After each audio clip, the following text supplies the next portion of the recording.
prophets ya. Seringkali kalau apostolik selalu dikorelasikan dengan prophetic gitu. Betul. Tapi memang seharusnya apostolik itu lebih kepada yang menjadi isi hati Tuhan dan mandat Tuhan untuk orang-orang yang dia jumpai. Kalau saya lihat pengutusan itu lebih dari sekedar tugas, tapi pengutusan ngomong tentang sikap hidup sekumpulan orang yang mau 100% diambil alih oleh Tuhan.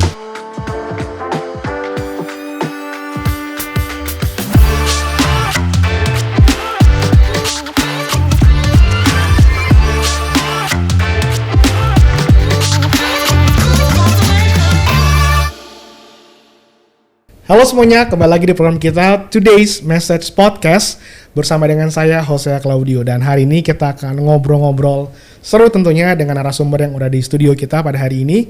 Dan langsung aja sudah ada Pastor Michael Wijaya. Halo Pastor Michael. How are you, Hosea? Wow, that's great. Good Thank to see you. Udah Good bisa kasih waktunya ngobrol-ngobrol di podcast kita pada hari ini. It's always a pleasure. It's always a pleasure. Kayaknya yang terakhir tahun lalu ya. Iya, tahun lalu. Dan berdasarkan feedback yang ada, banyak orang yang berkati sih melalui podcast. Puji Tuhan. Bahkan juga ada beberapa influencer yang buat di TikToknya gitu. Oh iya. Wow. Praise God. Pasti Praise God. jadi berkat buat banyak orang. Amen. Nah, Amen. hari ini kita mau ngobrol, mungkin kesannya berat, tapi saya rasa ini bukan berat sih. Tapi justru kita harus belajar, khususnya buat generasi yang lebih muda, gitu ya Pastor ya. Nah, kita mau belajar atau kita mau sama-sama ngobrol tentang apostolic generation. Wow. Generasi yang apostolik. Iya. Karena nggak banyak orang yang bisa menerima kata-kata apostolik gitu. Benar. Pastor. Ya kalau mungkin gereja Injili orang pernah dengar, karismatik orang pernah dengar. Tapi kalau kita bilang gereja apostolik, kayak banyak orang yang suka bingung gitu. Nah, boleh nggak kita explore dan elaborasi dari hal kata apostolik sendiri gitu? Iya. Menurut Pastor sebenarnya apa sih kegerakan apostolik itu? Memang tepat sekali seperti yang Hosea katakan, bahwa kalau orang sudah dengar apostolik, yang langsung muncul adalah beberapa figur yang memang menyebut diri mereka sendiri rasul, apostles, atau prophets ya. Seringkali kalau apostolik selalu dikorelasikan dengan prophetic gitu. Betul. Tapi memang seharusnya apostolik tidak menjadi suatu kata atau suatu hal yang asing dalam kehidupan gereja, karena waktu gereja Tuhan lahir di kitab Kisah Para Rasul, kegerakan apostolik lah yang melahirkan gereja Tuhan. Dan sebenarnya saya temukan kegerakan apostolik itu sudah ada di Perjanjian Lama, waktu Tuhan menampakkan diri kepada Abram. Meskipun tidak memakai kata apostolik, tapi apostolik itu lebih kepada yang menjadi isi hati Tuhan dan mandat Tuhan untuk orang-orang yang dia jumpai. Sebenarnya kan kekristenan mengikut Kristus adalah perjumpaan yang dialami oleh seseorang, sebuah komunitas, entah itu satu individu atau sebuah kelompok. Perjumpaan dengan Tuhan adalah awal mula dari perjalanan kekristenan, mengikut Kristus, Tuhan yang menjumpai kita. Jadi sebetulnya esensinya apostolik itu. Esensi apostolik ada mengerti mandat isi hati Tuhan kepada orang-orang yang dia jumpai. Secara gampang itulah, supaya akhirnya khususnya kepada generasi muda itu mendengar kata apostolik itu bukan menjadi suatu kata yang baku atau kata yang tidak relevan sebetulnya. Kalau kita mengikut Kristus, kalau kita sungguh-sungguh mengerti makna dari mengikut Kristus, sadar atau tidak sadar, kita semua apostolik sebetulnya. Jadi mengerti mandat Tuhan. Apa artinya mengikut Kristus? Karena kita tidak hanya dipanggil untuk mengenal Tuhan, tapi Tuhan dengan jelas berkata, ikutlah aku. Waktu kita ikut, ada satu tindakan, an action yang kita miliki. Dan menurut saya kata ikutlah aku itu bukan hanya bicara tentang satu sikap pada satu keadaan atau satu momen, tapi itu adalah satu dedikasi dari seluruh kehidupan kita. Kalau kita mau mengikut Tuhan, kita sebetulnya bergerak di dalam dimensi apostolik. Kita mengikut Tuhan, kita dalam dimensi apostolik. Correct. Kalau kita hanya mau kenal Tuhan, tapi belum tentu orang kenal Tuhan mau ikut Tuhan. Kalau kita nggak mau ikut Tuhan, karena mengikut seseorang berarti ada perubahan dalam tujuan, dalam cara pandang, cara berpikir, lifestyle gitu ya. Nah, sayangnya yang kita harus sadari adalah tidak banyak orang Kristen percaya Tuhan, tapi ngikut belum tentu. Iya. Berarti kalau gitu sangat relate juga dengan profetik ya. Bagaimana kita juga harus bisa mendengar. Betul. Mandat Suara Tuhan, itu. mandat Tuhan. Yeah. Makanya seringkali apostolik dan profetik tidak bisa dipisahkan. Nah, tadi saya sempat mention bahwa sebetulnya kalau kita baca di Perjanjian Lama, saya temukan bahwa the apostolic nature itu sudah ada waktu Tuhan memanggil Abraham. Sebab waktu Tuhan memanggil Abraham, yang pertama Tuhan perintahkan untuk Abraham lakukan adalah meninggalkan rumah bapak dan ibunya, meninggalkan negerinya sendiri untuk pergi ke satu tempat yang Tuhan nggak kasih tahu. Tapi yang Tuhan katakan pergi. Kata apostolik artinya adalah yang diutus, yang pergi, yang berangkat. Apostles atau para rasul, arti kata apostles atau rasul adalah orang-orang yang diutus, orang-orang yang pergi.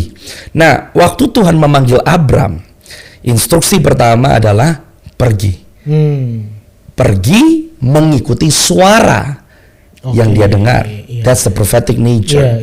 Jadi sebetulnya waktu Tuhan menyingkapkan dirinya kepada Abram yang akhirnya menjadi Abraham, dan oleh karena keturunan Abraham akhirnya plan keselamatan dan karya penebusan Tuhan bisa sampai ke seluruh penjuru bumi, itu dimulai karena adanya the apostolic and the prophetic. Wow. Nah, tadi ngomong kata diutus ya, ada orang yang diutus. So what's the difference atau apa bedanya dengan penginjilan? Karena kan dari 5 jawatan itu kan ada rasul memang yang buat as an apostolik gitu ya, dan ada memang penginjilan. Nah, sebenarnya bedanya apa tuh?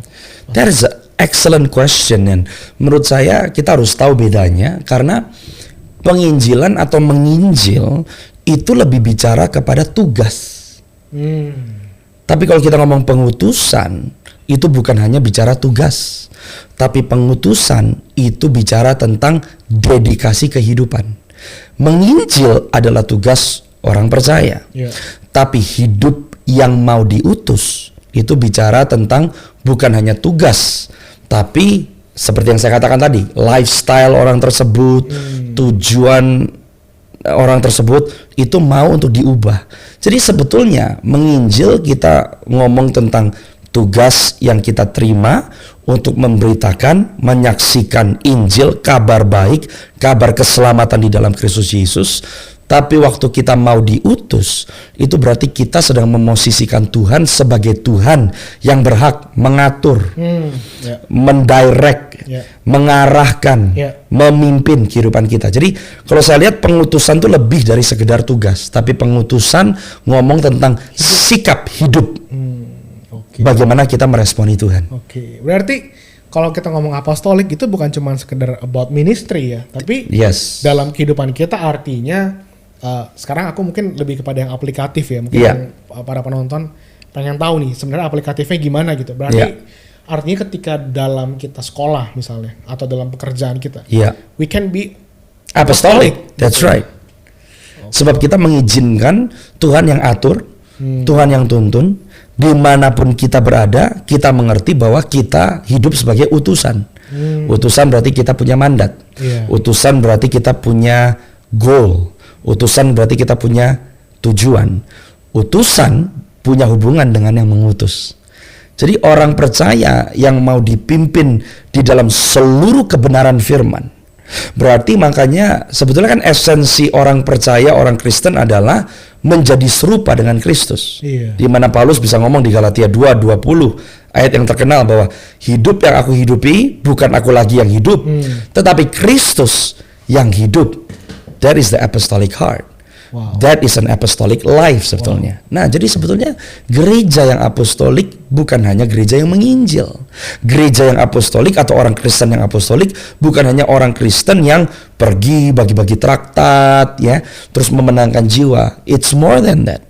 Tapi gereja yang apostolik, orang Kristen yang apostolik adalah orang, gereja, wadah, sekumpulan orang yang mau 100% diambil alih oleh Tuhan. 100% diambil alih. That is apostolic. Jadi kayak benar-benar hidup kita tuh didedikasikan untuk melakukan kehendak Tuhan. Kalau kita ngerti ini, apostolik bukan nama sebuah kegerakan. Apostolik bukan nama sebuah denominasi, tapi apostolik adalah gaya hidup gereja yang originalnya memang Tuhan tetapkan demikian dari kitab Kisah Para Rasul. Jadi mungkin buat para penonton nih, bukan cuma sekedar ngaku-ngaku gereja apostolik ya. Betul. Tapi apakah benar-benar ketika kita mau masuk ke dalam kegerakan apostolik itu, kita memberikan hidup kita nggak buat Tuhan sepenuhnya? That is correct. Kita juga nggak boleh lupa, mungkin banyak orang yang bingung. Tuhan berkata di 1 Korintus 12, 1 Korintus 14 ayat yang pertama, Paulus berkata, minta semua karunia Roh Kudus, terutama supaya kamu bisa bernubuat. Iya. Setiap orang percaya itu kualifikasinya cuma itu. Kalau kamu percaya Yesus Kristus sebagai Tuhan, Juru Selamat, Raja dan Tuhanmu, karunia untuk bernubuat itu milikmu. Wow. Asal kamu minta. Iya. Tapi tidak semua orang dipanggil Tuhan sebagai seorang nabi.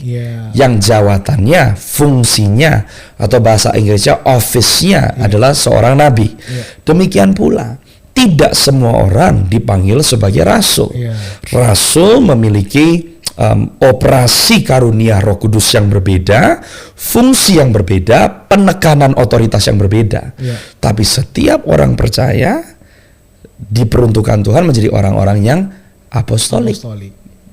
Wow. Gitu. Wah, ini beda satu paradigma baru ya buat kita semua ya. Jadi bahwa apostolik itu bukan cuma sekedar saya dapat panggilan apostolik, tapi bagaimana hidup kita berpadanan dengan kehendak Tuhan. Mungkin karunia apa sih di dalam karunia Roh Kudus yang operasinya ada di dalam dimensi apostolik? Kita suka tahu 9 karunia Roh Kudus yang ada di 1 Korintus 12. Tapi banyak orang lupa bahwa ada karunia-karunia Roh Kudus yang juga dikatakan di Roma pasal yang ke-12. Salah satunya adalah karunia kepemimpinan. Wah, leadership. Leadership. Nah, that is an apostolic dimension. Karena sebab orang yang diutus, seperti Abraham yang diutus, Abraham diutus bukan hanya untuk dirinya sendiri, tapi dia menjadi bapa atas generasi lepas generasi, orang-orang yang belajar untuk mengikut Tuhan. Abraham menjadi model kepemimpinan di dalam Tuhan. Yesus, rasul yang sejati, dia bukan hanya datang sebagai juru selamat, tapi dia memberikan model bagaimana memimpin, bagaimana memuridkan orang lain, bagaimana membawa kehidupan orang-orang yang tadinya terpuruk, ada di dalam ikatan belenggu, untuk berjalan di dalam kemerdekaan di dalam Tuhan. Jadi ada karunia tertentu yang adalah dimensi apostolik sebetulnya. Jadi oleh sebab itu, kalau kita ngerti nih bahwa apostolik itu bukan hanya ngomong jawatan, bukan hanya ngomong tentang nama denominasi, bukan hanya ngomong nama kegerakan, tapi kalau kita ngerti bahwa apostolik adalah bagian dari nature-nya Tuhan, maka kita pun sebetulnya dipanggil untuk ada di dalam dimensi apostolik. Meskipun mungkin bukan berjalan atau berfungsi sebagai rasul. Rasul konteksnya untuk kepentingan tubuh Kristus. Rasul konteksnya di dalam pemerintahan Tuhan. Mungkin begitu. Nah, sekarang mau tanya dari pengalaman Pastor Michael sendiri, ya kan? Di usia yang masih muda, mau memberikan hidup melayani Tuhan sepenuh waktu. Ya kan, itu kan pasti kan gak mudah buat anak-anak muda pada umumnya adalah sukses, punya ini, punya itu, dan sebagainya. Nah, boleh gak cerita tentang your experience dalam berjalan dalam dimensi apostolik yang tadi soal memberikan hidup kepada Tuhan. Nah, itu gimana you bisa manage gitu loh, bagaimana artinya mau mengambil decision itu untuk berjalan. Mungkin ada beberapa anak muda yang suka bingung. So, gimana sih saya sebenarnya harus menjalankan dalam dimensi apostolik gitu ya. Saya jujur waktu awal memulai perjalanan saya dengan Tuhan, saya nggak ngerti dimensi apostolik itu seperti apa gitu. Bahkan sebetulnya fungsi seorang rasul itu seperti apa. Meskipun waktu saya mulai bertumbuh di dalam pelayanan dan ada pesan-pesan nubuatan yang saya terima dari hamba-hamba Tuhan, ada beberapa nabi-nabi yang menubuatkan saya, mengatakan bahwa Tuhan memanggil engkau untuk berjalan di dalam dimensi apostolik dan profetik gitu ya. Tapi saya mulai alami bahwa pelayanan saya di gereja lokal, waktu semenjak saya umur 21 tahun, saya melayani sebagai seorang youth pastor. Jadi fokusnya lebih untuk mengangon atau untuk taking care of God's sheep. Jadi well-being orang-orang yang tergabung di dalam gereja lokal kami. Pastoral care ya. Jadi lebih kepada mendampingi orang-orang itu di dalam kehidupan mereka sehari-hari dan menolong mereka untuk mengalami pertumbuhan di dalam pengenalan mereka akan Tuhan. Bagaimana mereka mulai berjalan di dalam fungsi mereka sebagai seorang percaya. Tapi gitu itu ya. belum full time ya? Belum full time, masih part time. Nah, tapi waktu saya mulai mengalami kegerakan Tuhan dan saya mulai memahami dimensi apostolik adalah waktu saya mulai mengerti bahwa dimensi apostolik selalu berbicara tentang the supernatural, ya, the supernatural aspect of God dan otoritas Tuhan. Wow. Sebab berjalan di dalam dimensi apostolik itu di mana kita mengerti posisi kita di alam spiritual. Bagaimana kita berdoa, Yeah. bagaimana kita mengarahkan orang, bagaimana kita memimpin orang. Makanya saya bilang leadership ini penting sekali. Orang-orang yang apostolik, karunia kepemimpinan itu pasti akan dikembangkan. Karena when you move in apostolic dimension, saudara bukan memberikan sebuah sugesti, tapi engkau memberikan arahan. Yeah. Engkau memberikan sebuah fondasi gitu ya. Tapi saya mulai alami apostolic dimension waktu Tuhan mulai menjelaskan bahwa aspek supranatural itu harus menjadi hal yang natural di dalam kehidupan saya. Wow. Artinya waktu kita berdoa untuk orang sakit sembuh di dalam nama Yesus. Karunia kesembuhan adalah karunia dimensi apostolik. Sebab karunia kesembuhan, saudara dan saya sedang melepaskan seseorang dari belenggu. Yeah. Entah itu belenggu roh jahat, entah itu karena kutuk, Yeah. atau karena harassment dari roh jahat. Yeah. The authority of God melepaskan seseorang dan membawa kehidupan seseorang yang tadinya ada di dalam belenggu untuk berjalan di dalam kemerdekaan. Dan itu adalah kehendak Tuhan. That is the will of God. Iya. Itu adalah kehendak Tuhan. Dan itu berhubungan Berhubungan tadi itu ya. Berhubungan. Iya, Kita tidak bisa berjalan di dalam dimensi apostolik kalau kita tidak bisa menerima bahwa kehidupan kekristenan yang supranatural adalah kehendak Tuhan dan tersedia bagi semua. Garis bawahi semua orang percaya yang mau untuk percaya. Amen. Nah, waktu saya mengerti dimensi supranatural, bagaimana kita berjalan di dalam dimensi supranatural? Mendoakan orang sakit, mulai beroperasi di dalam karunia Roh Kudus, Yeah. mengusir setan. Iya, Ya, itu dimensi apostolik. Wow. Dan akhirnya saya tangkap waktu kita mulai berjalan di dalam dimensi supranatural dan kita mulai percaya bahwa Tuhan bisa intervensi secara supranatural kepada hal-hal yang dialami secara natural nih ya, sakit penyakit sekali lagi, mungkin ada rumah yang sepertinya ada hantunya ya, atau sepertinya ada hal-hal yang aneh yang terjadi, hal-hal yang berdampak secara natural tapi sebetulnya sumbernya supranatural nih. Iya. Jadi kita harus tahu orang-orang yang apostolik ada orang-orang yang mengerti bahwa dimensi supranatural atau dimensi alam roh itu penting. Bahkan sakit pun bisa karena dimensi supranatural. Absolutely. Keselamatan Hosea, keselamatan saya itu keselamatan yang supranatural. Iya, betul. Dan oleh karena keselamatan kita di dalam nama Yesus, oleh karena darah Yesus, Alkitab berkata oleh karena bilur-bilurnya kita menjadi sembuh. Iya. Jadi kesembuhan kita pun supranatural. Wow, jadi berarti sangat begitu berbahaya kalau kita jadi orang Kristen tidak bisa mengakses The realm of the spirit, berbahaya. Akhirnya kekristenan kita hanya akan sampai di pada intelek, atau kita akhirnya membuat kekristenan itu bisa masuk di dalam cara pandang kultur, cara pandang generasi. Contoh, berapa banyak sekarang hamba-hamba Tuhan yang selalu berkata kalau Tuhan menjawab doa, jawaban Tuhan bisa ya, tidak, dan tunggu. Ada ayatnya nggak? Nggak ada. Tapi Yohanes 15 berkata, aku tidak menyebut kamu lagi hamba tetapi sahabat. Karena rahasia-rahasia dari Bapa aku beritahukan kepadamu.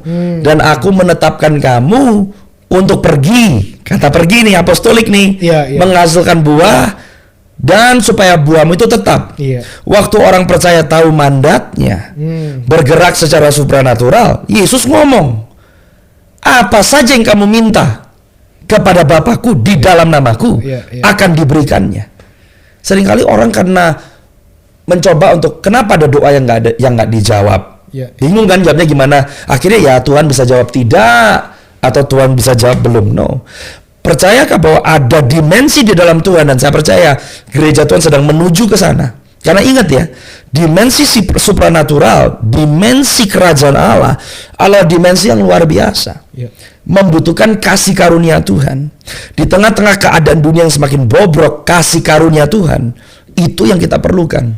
Dan di tengah-tengah dunia yang jahat ini nih, kasih karunia Tuhan yang tidak mengenal batas akan dinyatakan. Kita bukan mencoba membuat firman Tuhan atau sesuatu yang berhubungan dengan kerajaan Allah itu dimengerti oleh dunia nih. Tapi kita harus berbeda dengan dunia. Yang Tuhan butuhkan adalah orang-orang yang mau percaya. Makanya Tuhan bilang, waktu aku kembali akan aku temukan iman nggak? Itu bukan iman yang survival loh.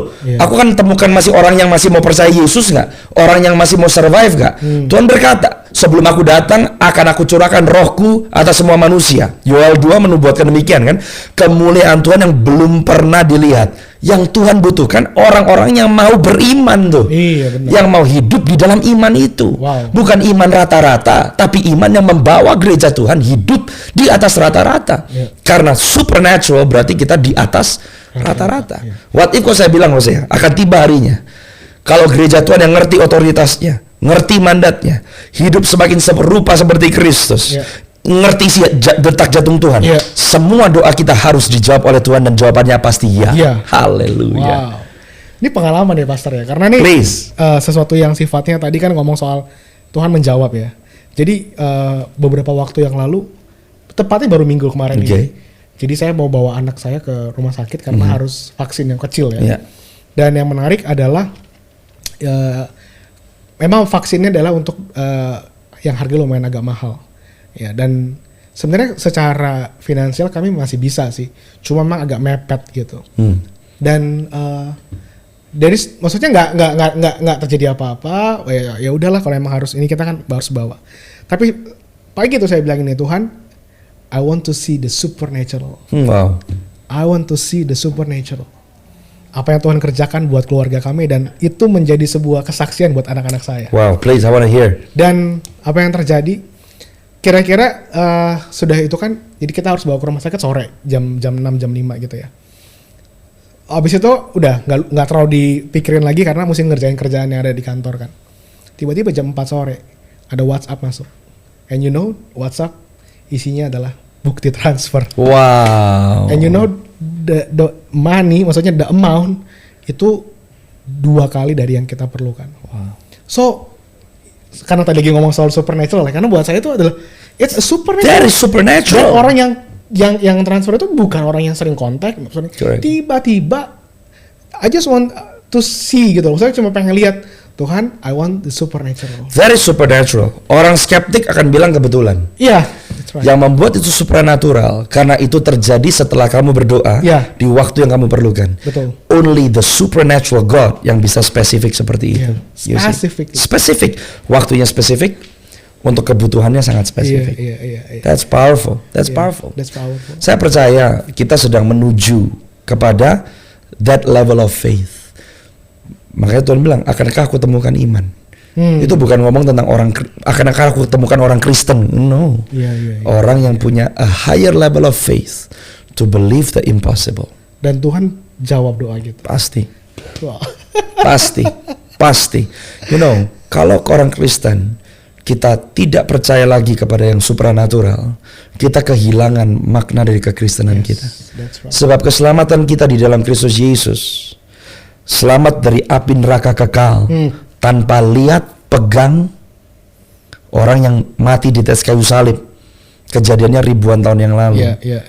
Itu pun supranatural. Kalau kita bisa percaya, oleh karena Roh Kudus yang ada di dalam kita, yang memberikan saksi di dalam roh kita, akan kasihnya yang menyelamatkan kita, kita sudah menerima mujizat yang terbesar. All other miracles tidak sebanding dengan apa yang sudah kita terima. Jadi yang harus dikondisikan apa sih? Perubahan pikiran, perubahan cara pandang, perubahan cara berpikir. Makanya kita ngelawan arus dari apa yang dunia ini yang semakin logical, yang semakin semuanya harus bisa dimengerti secara intelektual. Makanya bagaimana kita ngelawannya? Ada disiplin-disiplin kerohanian tertentu yang memperkuat manusia roh kita. Itu dia. Suddenly Tuhan ingetin nih sesuatu. Waktu itu pernah juga ini satu kejadian, karena ini sesuatu yang mungkin juga ya buat para penonton juga bisa melihat ya bahwa Tuhan itu supernatural dan itu hal yang memang kita alami dalam kehidupan kita. Jadi satu kali istri saya mau beli susu dan suruh saya untuk beli. Sama kondisinya adalah kami masih bisa beli susu, cuma memang waktu itu sedang mepet gitu kan. Jadi ya sudah memang harus beli dan kita percaya aja bahwa Tuhan pasti berkatin gitu. Tuhan pelihara hidup kami karena kami percaya sampai hari ini Ebenezer Tuhan tolong, ke depan pun Tuhan akan tolong. Amin. Tapi yang menarik adalah ketika saya mau berangkat ke supermarket, kebetulan saya jadi kantor, lagi mau berangkat ke supermarket, saya turun ke bawah, ke lobby, and security call me. Dia bilang ada satu paket buat kamu katanya. Paket, saya nggak pesan apa-apa, nggak pesan Tokopedia, Shopee, or anything, nggak pesan apa-apa gitu kan. And then ketika saya lihat nama saya bener. Wow. Tapi nggak ada pengirimnya siapa. Nggak tahu. Until today aku nggak tahu. Dan karena itu paket buat saya coba buka sebelum saya berangkat ke supermarket. Dan ketika saya buka, isinya apa? Susu. Haleluya. Dan susu jumlahnya exactly persis seperti yang istri saya minta. Dan mereknya exactly persis seperti yang istri saya minta. That is the supernatural. Kita perlu susu bubuk kalau nggak salah 4 dan susu UHT itu 3 atau 4 juga kalau nggak salah. Dan exactly ada susu bubuk dan ada susu UHT dan mereknya persis seperti yang istri saya pesan untuk saya beli. Sampai hari ini kamu nggak tahu pemiliknya siapa ya? Sampai hari ini nggak. Pengirimnya siapa? Well, tiba-tiba tuh kamu sharing itu, you see, makanya kalau orang Kristen waktu ngadepin masalah dan kita ngeluh, sebetulnya kita kehilangan momen. Tuhan sedang membawa iman kita kepada dimensi yang berikutnya. Because every struggle is an opportunity to activate your faith. That's right. Untuk mengaktifasikan iman. Makanya kalau kita ngerengek, kalau kita nangis menghadapi permasalahan, susah untuk kita melihat siapa sebetulnya diri kita di dalam Tuhan. Benar. Tapi waktu kita belajar, di tengah-tengah kebutuhan kita berseru kepada nama Tuhan. Kita melangkah dengan iman. Kita ikuti instruksi Tuhan. Di situ kuasa Tuhan berjalan. Kamu nggak punya duitnya, tapi kamu tetap melangkah ke supermarket. Betul kan? Kamu cuma punya iman bahwa sebelum saya tiba di supermarket, somehow Tuhan menyediakan. That's right. Tapi kamu nggak akan alami itu kalau kamu diam di apartemen kamu atau di rumah kamu. You see?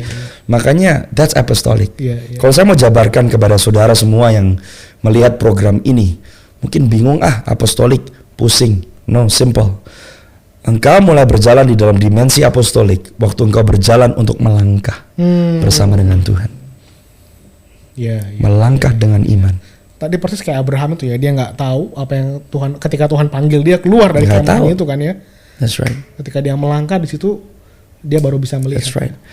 12 rasul, termasuk Matias yang menggantikan Yudas, waktu mereka ikut Yesus, mereka nggak tahu orang ini siapa loh.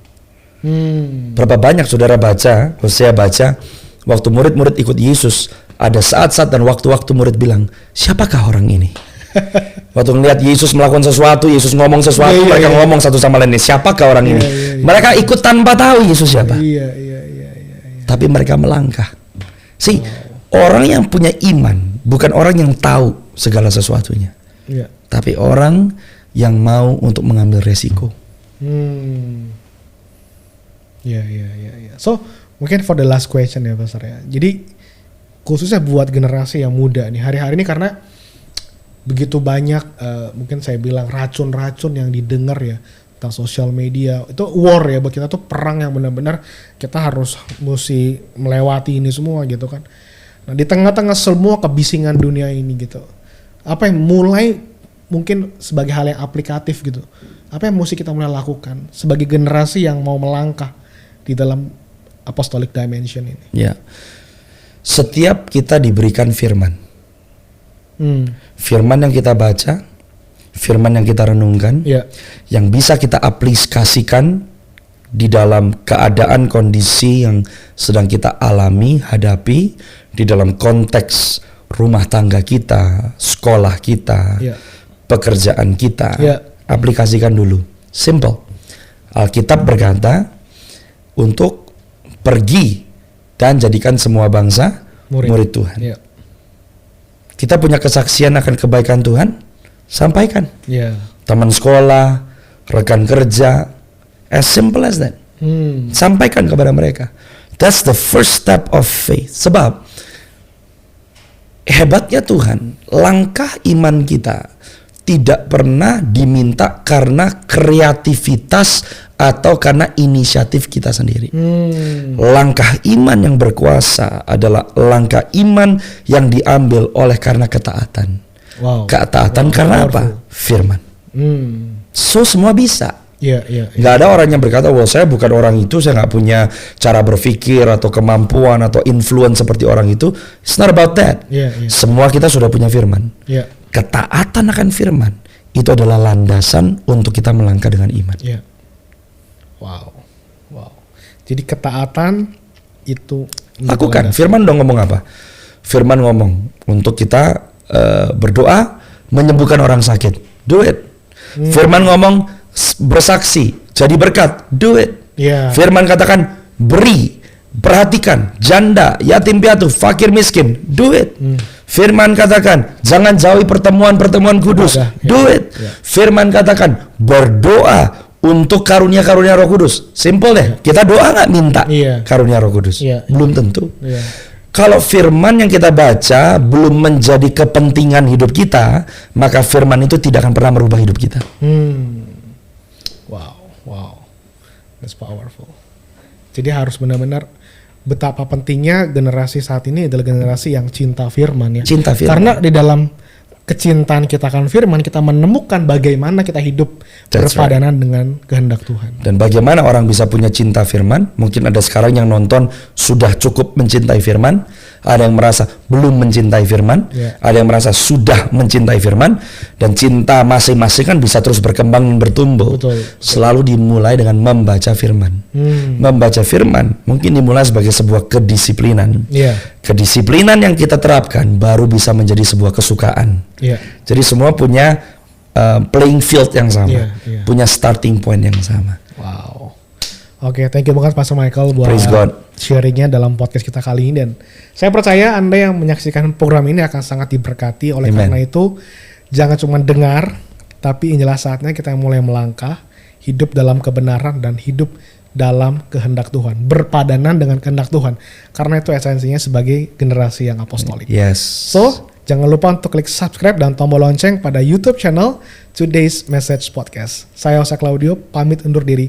Sampai jumpa minggu depan. Tuhan Yesus memberkati.